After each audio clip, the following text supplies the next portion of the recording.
वहिनी, वहिनी, काय करतेस तू हे? आज तुला मी मुक्त करणार आहे. या घरात नांदायला आल्यापासून कॅन्सर लागलाय तुझ्या लग्नाचा. एक दिवस सुखानं नाही राहता आलं. म्हातारा मेला तो पण आमच्या गळ्यात दगड बांधून गेला. पण आता आम्हाला त्या दगडाचा भार नाही पेलवणार. त्यापेक्षा तोच दगड गळ्यात बांधून जीव का नाही दिलास? तळपत्री कपाळ करंटी. पण आता आमच्या संसार सुखाच्या आड कुणीही नाही येऊ शकणार. म्हणूनच आज मी तुला संपवते. जळलं मेलेलं क्षण ते. मला माहिती, माझ्यामुळे घरादाराची विल्हेवाट लागली.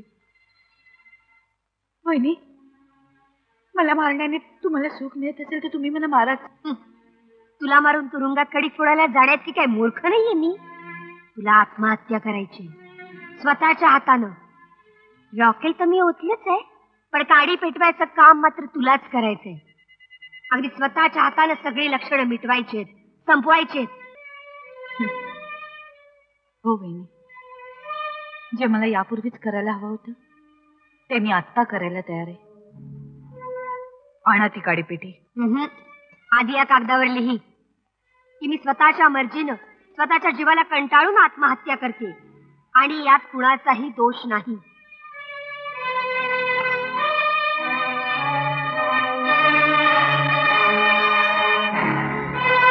आणतो कागद इकडे. ठीक आहे, काड्यापेटी.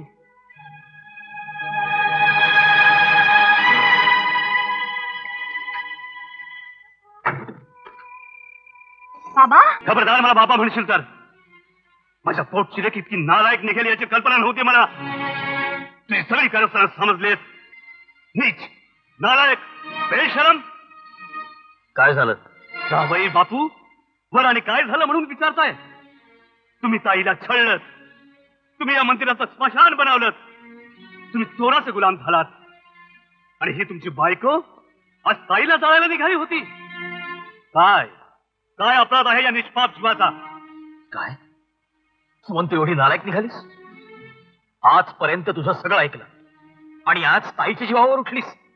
बाबा, मला माफ करा. अगं, माफी माझी कसली मागतेस?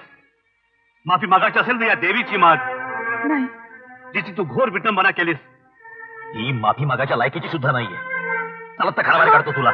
नाही शेखर, वहिनीला माफ कर. ताई, ताई मला माफ करा. नाही बहिणी, नाही. विजयाचं माझं बोलणं झालं या विषयावर. मी हा निर्णय घेतलाय की तुझं लग्न ईश्वरशी करायचं. पण वगैरे काही नाही. तुझ्या आबांच्या जागी मला समज. मी कन्यादान करणार आहे तुझं. आबा,